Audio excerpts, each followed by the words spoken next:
Livre audio résumé en français vous présente les lois du succès de Napoléon Hill. Bonne écoute. Chapitre 1. Loi numéro 1. Ayez des idées géniales en transformant votre esprit en esprit organisateur. Vous pensez que les génies réussissent seuls ? C'est une erreur.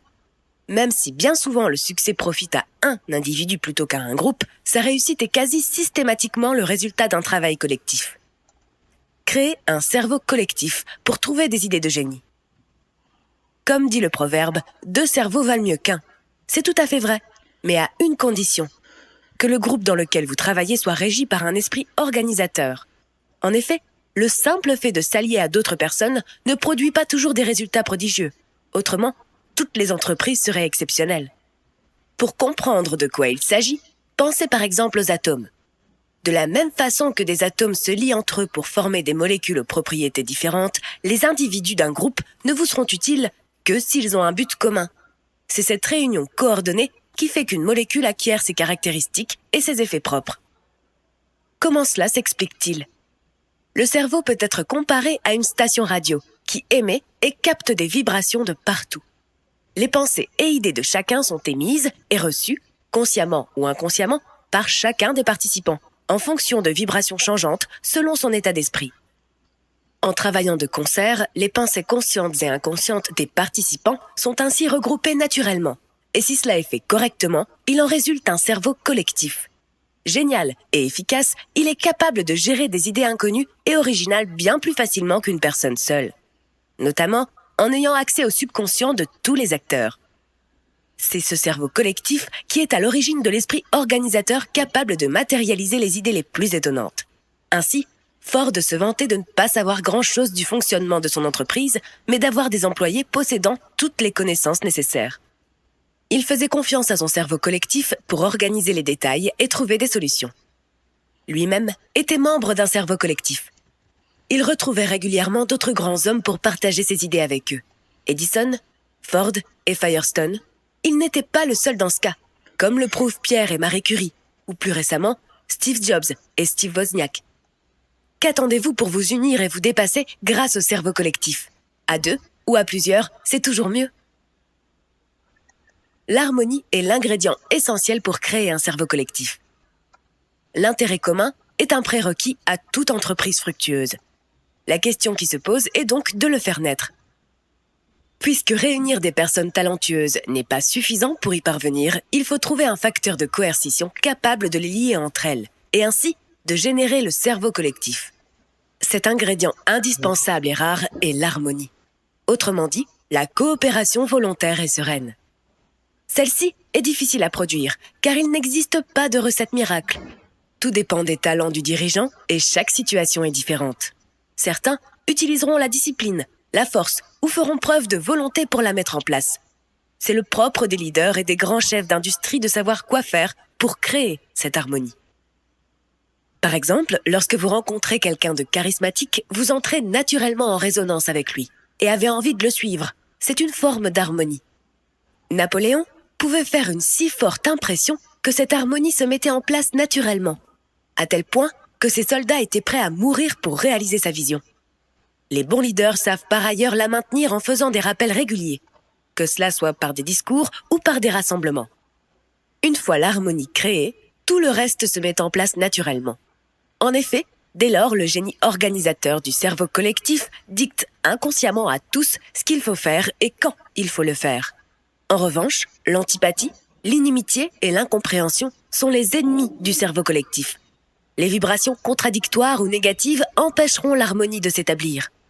Aussi, pour que votre entreprise réussisse, plutôt que de vous focaliser sur les diplômes ou les chiffres, cherchez à créer cet état d'esprit particulier, cette harmonie. Vous obtiendrez respect et résultats rapides. Chapitre 2. Loi numéro 2. Un but clairement défini est essentiel au succès. Saviez-vous que plus de 90% des personnes vivent sans avoir de but ? Elles se contentent de faire du mieux qu'elles peuvent, jour après jour, mais sans direction précise, ni objectif à long terme. Définir votre but vous donnera un cap à suivre. Sans direction, il n'y a pas vraiment de réussite possible.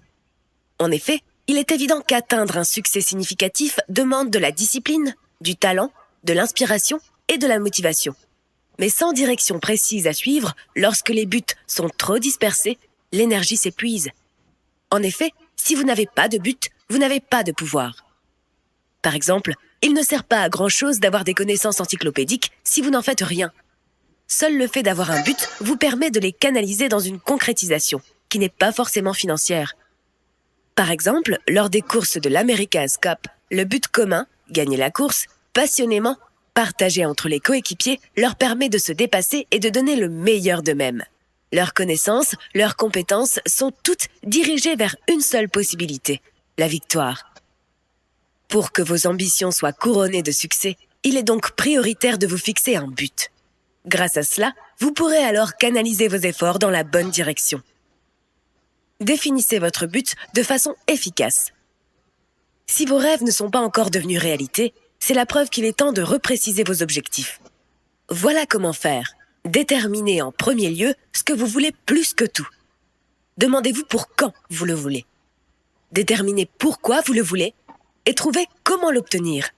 Ne soyez pas vague dans vos réponses. Devenir riche, par exemple, n'est pas un but suffisamment précis. Combien voulez-vous exactement ? Pourquoi une telle somme ? Qu'allez-vous en faire ? Trouvez un objectif de vie et surtout, listez les actions à réaliser pour l'accomplir. Une fois que vous saurez où vous allez, il sera beaucoup plus facile de vous y rendre. Une fois votre but défini, passez à l'action. Une fois que vous avez minutieusement défini votre but, vous avez votre feuille de route. Gardez-la toujours à l'esprit. Il est maintenant temps d'agir. Pour vous aider à accomplir vos objectifs encore plus efficacement, n'oubliez pas ces 3 principes très importants. Votre subconscient est votre meilleur allié. Mais pour qu'il vous aide efficacement, vous devez répéter encore et encore ce que vous souhaitez dans votre esprit, jusqu'à ce que vous souhaitez devienne une réalité. Vous devez y penser presque tout le temps. Une fois que votre subconscient aura accepté vos suggestions, il agira comme un aimant et attirera à vous des occasions que vous n'auriez pas consciemment soupçonnées. Analysez les domaines dans lesquels vous êtes le meilleur et avez le plus de talent. C'est en vous appuyant sur vos forces que vous avancerez le plus vite. N'oubliez pas la première leçon et trouvez des personnes avec qui vous serez suffisamment en harmonie pour créer un esprit organisateur. Voyez-vous maintenant pourquoi vous perdez de l'énergie et n'utilisez pas efficacement vos connaissances ? Redressez la barre dès aujourd'hui. Concentrez-vous et mettez-vous en mouvement. Chapitre 3. Loi numéro 3. La confiance en vous-même doit devenir votre moteur.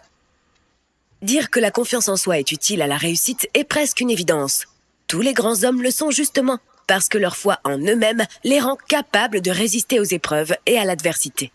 Sans cela, Christophe Colomb, par exemple, n'aurait jamais pu découvrir l'Amérique, ou Copernic faire face à l'ignorance en affirmant que la Terre tourne autour du Soleil, et non le contraire. Cependant, concrètement, avoir confiance en soi n'est pas une attitude si facile à développer. En effet, de multiples peurs fondamentales se mettent en travers de votre chemin. Pourtant, développer la confiance en soi est un formidable moteur d'action. Elle permet d'ignorer les obstacles, elle vous maintient en selle même en cas d'échec passager, elle est un formidable moyen d'attirer à soi les autres. Et elle permet de prendre des décisions rapides même en cas d'incertitude. Alors comment faire pour contrer les effets négatifs des peurs fondamentales ? Votre subconscient est votre meilleur allié. Les peurs fondamentales. La première étape pour avoir confiance en soi est de vaincre ces peurs. Les peurs fondamentales sont au nombre de 6. La peur de la mort, la peur de la maladie, la peur de vieillir, la peur de la pauvreté, la peur de perdre l'amour et la peur de la critique. Chacun est plus ou moins sujet à l'une ou à plusieurs de ces peurs. Que cela soit une question d'hérédité. Génétiquement, vous avez une prédisposition à tomber malade. D'hérédité sociale, vos parents étaient pauvres et les fins du mois étaient difficiles. Ou de croyances personnelles, si les gens vous critiquent, vous êtes persuadé d'être nul. Les raisons qui peuvent expliquer un manque de confiance en vous sont nombreuses. Le pouvoir de l'autosuggestion. C'est par l'autosuggestion que vous transformez peu à peu vos habitudes négatives en confiance en vous. Le principe est relativement simple. Chaque fois que vous êtes confronté à une peur fondamentale, vous devez prendre votre courage à deux mains et l'affronter, notamment si c'est l'une de vos peurs principales. Combattez-la grâce à la raison afin d'habituer votre subconscient à réagir positivement, plutôt qu'avec du stress et de la négativité. Par exemple, au lieu de vous lamenter parce qu'une ride est apparue au coin de votre visage, ce qui vous fait vous sentir plus vieux et moins performant, considérez au contraire que c'est le signe de votre maturité et que sa seule présence est un rappel pour ne pas oublier les choses vraiment importantes. Si vous avez peur de perdre l'amour de votre vie, vous risquez d'agir de manière trop étouffante ou mal adaptée et provoquer ce que vous craignez. Combattez ce sentiment en connaissant suffisamment votre valeur pour avoir la conviction de retrouver facilement quelqu'un d'autre si votre lien affectif venait malheureusement à se détériorer. Si vous avez peur de perdre votre emploi et de devenir pauvre, ou si vous craignez de lancer votre entreprise, travaillez sur votre sentiment d'insécurité, en vous formant dans d'autres domaines, ou en vivant plus simplement pour vous rendre compte que réduire votre train de vie n'est pas si difficile. N'oubliez pas que l'autosuggestion implique la répétition. Ce n'est pas une seule pensée qui devient une habitude, mais sa répétition systématique. La confiance en soi n'est pas si difficile. Elle n'est rien d'autre que de bonnes pensées répétées et devenues naturelles. Apprenez à vous connaître. La connaissance de soi est la clé de l'autosuggestion. Comment faire alors pour mieux se connaître ? Vous devez apprendre à varier vos points de vue. Vous ne pouvez pas progresser dans la connaissance de vous-même et donc améliorer votre confiance en faisant et en pensant toujours les mêmes choses. Ainsi, tout ce qui vous pousse à sortir de votre routine est bon à prendre.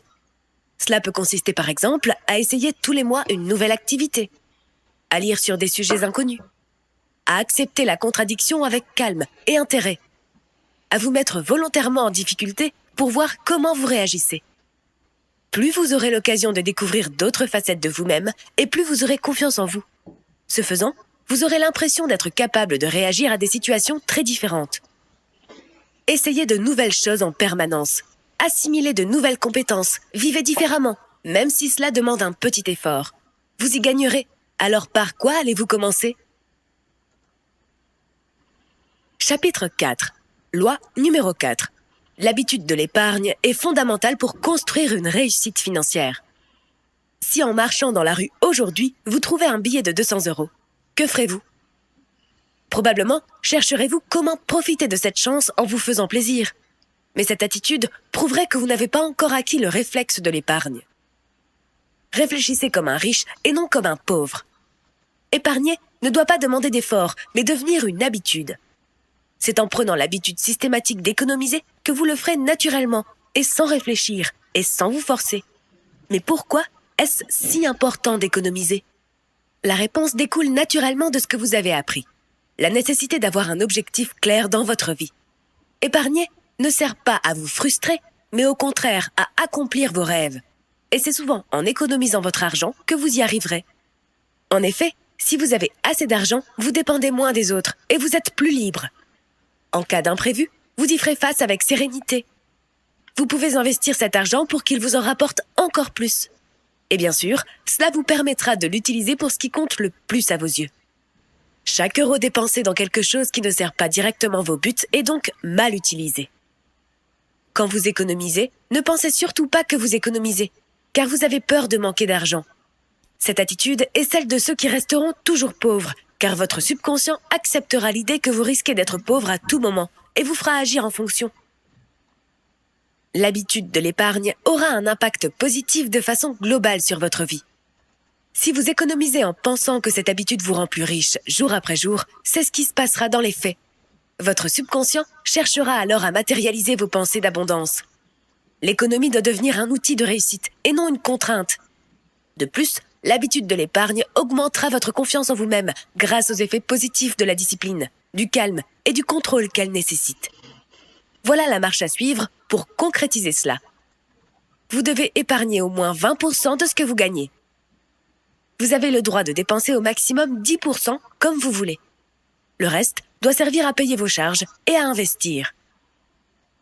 Faites le calcul avec votre salaire. Qu'en déduisez-vous ? Économisez-vous suffisamment ?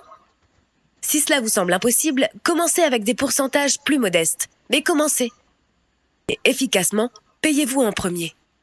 Dès que vous recevez vos revenus, mettez directement de côté la somme dédiée à l'épargne. N'attendez pas la fin du mois pour le faire.